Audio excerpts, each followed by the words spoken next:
So first, I want to say peace again to Edward Anderson for making a reply video and just keeping it civil and based on logic and facts and not using any ad hominem attacks. I really respect that, man, because a lot of people don't have the wherewithal or the mental fortitude to actually just have a logical discussion. It always devolves into some or dissolves into some type of name calling and things like that. So respect for that. So I'll make this real quick, try to make it under 10 minutes. I first will start with the point I agree with you, which is should we or should we not address the inequity or the lack of balance in relationship between black folks and immigrants? And of course, no, we shouldn't just sit there and pray and hope that things change or accept our lot as being an exploited underclass from anybody that comes here.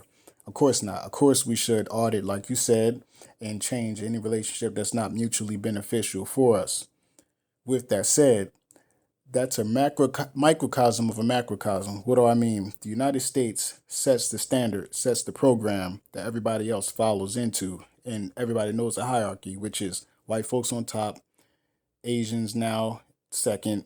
Um, I want to say, that could be Far East Asian, South Asian, um, Hispanics third, and black folks, and then indigenous people, which are not even really mentioned.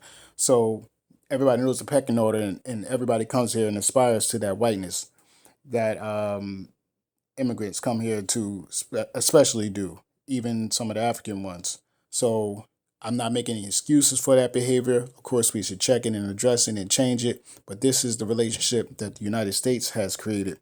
So you can check the immigrants all you want to. The program is not going to change until you address the root issue. And that's my biggest point is that, yeah, I mean, nobody wants to address the root issue. We just want to address the symptoms. You can address the sore throat all you want to, but if you have the flu, you still have the flu. Why not? Why address the sore throat rather than address the flu? The flu is our conditions established by this country that you say, we just want to use the brand, and I think it's deeper than that. So that brings me to my second point, which is American is just a brand. And I totally disagree. And if we are 100% honest with ourselves, we know that black folks have a very serious issue with identity. And not only identity, but self hate. And it's not our fault. It's because of the conditions that we find ourselves in the United States, where they try to erase our history, they try to erase our culture, they try, we have these names that are not our original names. We speak this language, it's not our original language, but we took it and made the best we could with it and created our own culture down there from scratch with what we have epic memory of from our original cultures. But at the end of the day, our people still have a lot of confusion. There's all kinds of mind control. I won't say mind control, but just mind screwing that's done 24/7 to black folks in America. Because the average black folk, you ask them about any African history, they have no clue. That's one of the reasons why they wouldn't be black nationalists. And I have no imagination about black folks being black nationalists. Trust me, I understand. Even some of the most hardcore pro black folks are not black nationalists. And I wouldn't ask them to be. Most folks don't have the heart for that. And we know what comes with black nationalism. So I know folks ain't ready for that. And I wouldn't ask them, to be. I'm not in any la la land. I'm not in an imaginary world. I know most black folks are not black nationalists. I would challenge that black folks are pro integrationist. I think that was something that was tricked upon us in the 1960s. But not to divulge, I'm saying all that to say that this concept of Americanness is aspirational because you always hear these talking points about people saying, "Oh, we fought in every war. We our blood and bones. We died. To make this country great, and we have all these inventions and things that we created. Yes, we created a lot of things that the United States has taken and exploited and not given us any credit for, and we have no true benefit from it. I mean, everybody benefited from it, but it seems like we benefited the least. So that American is aspirational at best, and that aspiration is to be white. And I know you say that's not true, but I'm just looking at it for what it is. Even I call it the hair helmet because you talked about black women, and that's one of the reasons why we have these issues and this division between black women and men, which y'all talk about in the manosphere, which is one of the points I agree on, which is that it's a power vacuum that is created from our condition in the United States, and black women see, oh, I can aspire to be closer to a higher class, or closer to whiteness, so I can undermine my man at the same time, and I'll gain some type of favor and power. And as long as I wear this hair helmet too, then maybe I can gain some favor. This FBA thing to me is the proverbial hair helmet because it's saying, look at us, we fought in every war, we're loyal, and to me that's a fool's errand.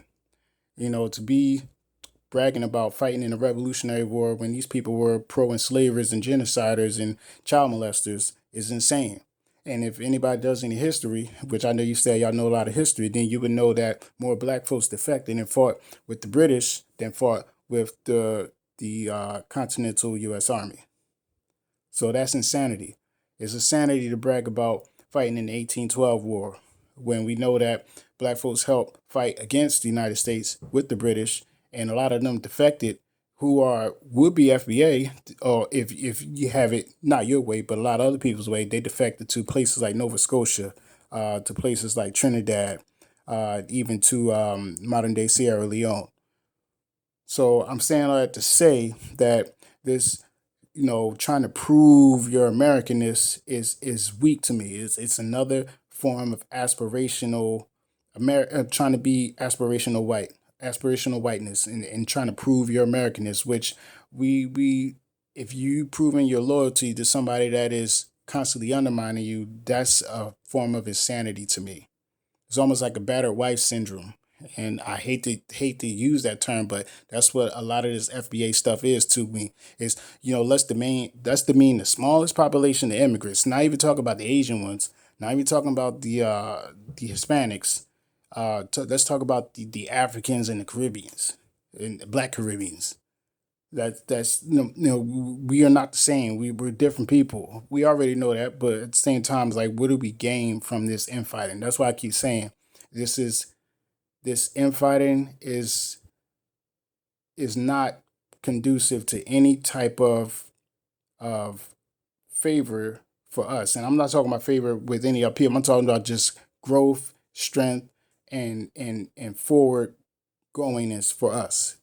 I don't see the goal at the end, because this relationship will not change as long as the people that are in power in this country are in power. It's always going to just it's going to recycle itself and come in another way. So that's that point. The last point that I will make is that, well, two more points, small points. I've never seen, and you talked about the bots on Twitter, or not bots, but I think they're bots. Why? Because a lot of these profiles, when you speak anything against FBA, you'll see a whole bunch of profiles with no picture, or they'll have anime pictures as their avatars. There'll be American flags in the descriptions, and they'll just throw all kinds of vulgar attacks and insults instead of just actually talking about the real issue. And in my lifetime, and I'm a middle aged black man now, I've never seen so many black folks waving the red, white, and blue flag, except for maybe at the Olympics, which is every 4 years. I've never seen so many black folks waving the flag, and I know a lot of people that fought in the military. I mean, they don't even wave flags like that. So I don't know where this sudden patriotism is coming from. It's That's insanity to me. Um, you talked about me also, having black nationalist leanings. And I talked about that earlier. Yes, I do have black nationalist leanings, but I understand our people are not ready for that type of of struggle, and we don't even have the numbers to even do anything about that really. So I would never, have an imagination in my mind that yes, most black folks are black nationalists. No, most black folks are not black nationalists. They're just trying to survive and live their lives, and I understand that. Um, the last point I will say is that this FBA thing to me is a soft form of integration, because, and I had a debate with a BGS about this years ago. where he made a video saying our ultimate solution is assimilation, and I'm like, that's silly because we're already assimilated, but we're assimilated in a way we don't want to be, but we're assimilated in a way that U.S.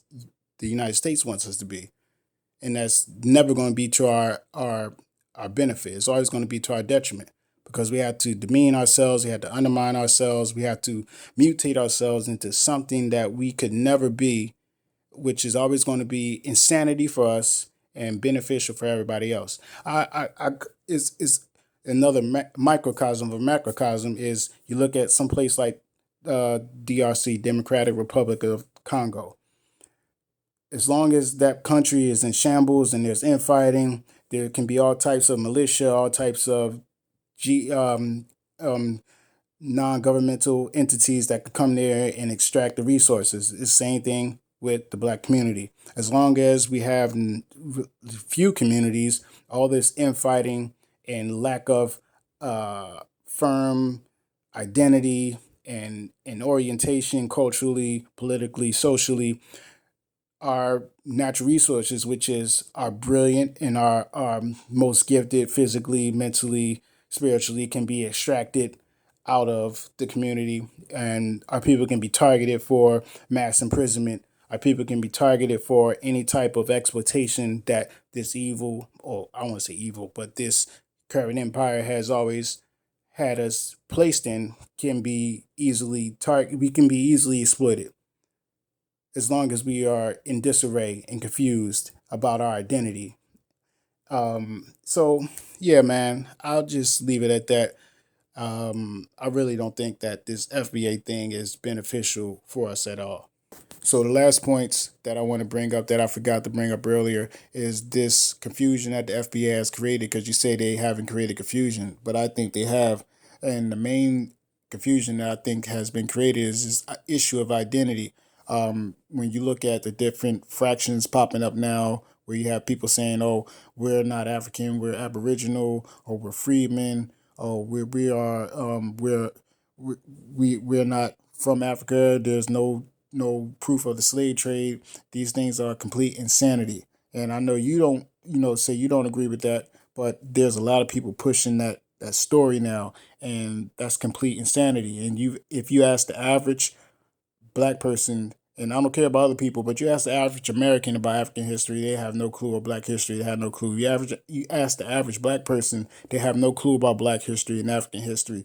They think that, we come from, running around in the jungle with just a little bit of cloth over our genitals, and, just being completely and totally unaware of any type of social structure and organization, and trade routes, commerce, things like that, when that's far from the truth. And I won't even demean the so-called pygmies or Twa like that, saying they are uncivilized, but most of us don't come from the Twa. Most of us don't come from the jungles. Most of us come from places that were highly organized, civilized, and structured. In fact, the Europeans came because they wanted to get in on the gold trade. So they wanted to get in on the wealth, and eventually they wanted the manpower that we had that these countries didn't have because of their sickliness and their infighting and the wars and the pestilence. But I'm saying what to say, the average person has no clue about an ounce of the information I just put out there. So their memory is corrupted. And I give the example of a USB card or a memory card. If the memory is corrupted, you can't use it. You have to reformat it. And our people have been overall reformatted to embrace anything that is anti them and pro European hegemony or white hegemony. And looking at Europe as a standard, looking at the Renaissance era of Europe as a standard of anything that's civilized and high culture. I mean, look at how many stupid rappers are quoting, or not quoting, but speaking about Louis XIV as being the standard of style and grace, when these people didn't bathe and wash for over a year and use perfume to cover the filth, and were throwing poop out of the windows, and that's why they had so much disease. And they were doing this in colonial USA as well, when you have no history of this happening with our people. We had all kinds of advancements in technology that we brought to the United States when our people were stolen. So I'm saying all to say our people have no concept of the history. So this FBA thing creates more confusion. The last point I'll bring up is this talk about Who started hip hop? More confusion, because to me it's frivolous. Why is it frivolous? Because yes, black folks started hip hop. Black American folks started hip hop. With that said, we don't run it. And Yasin Bey, formerly known as Mos Def, brought that up in 2004 with a song called "The Grape Over." And I won't say the name, but he said, he talked about who ran hip hop, and everybody knows who runs hip hop because we came to speak about the things that we want to speak about in our own art form. We have to appease the people that are completely outside of our culture. So that makes no sense to talk about who started it if you don't control it. We don't control the mass production. Well, we control the mass production, but we don't control the mass distribution of it. We don't control who's seen and who's heard. We don't control the messages. We're at the whim and the mercy of other people, and that's not because they are more powerful. That's because we have a false sense of wanting acceptance and being embraced by these other groups, when really we always have set the standard. So those are my last 2 points. But yeah, y'all let me know what y'all think. Peace.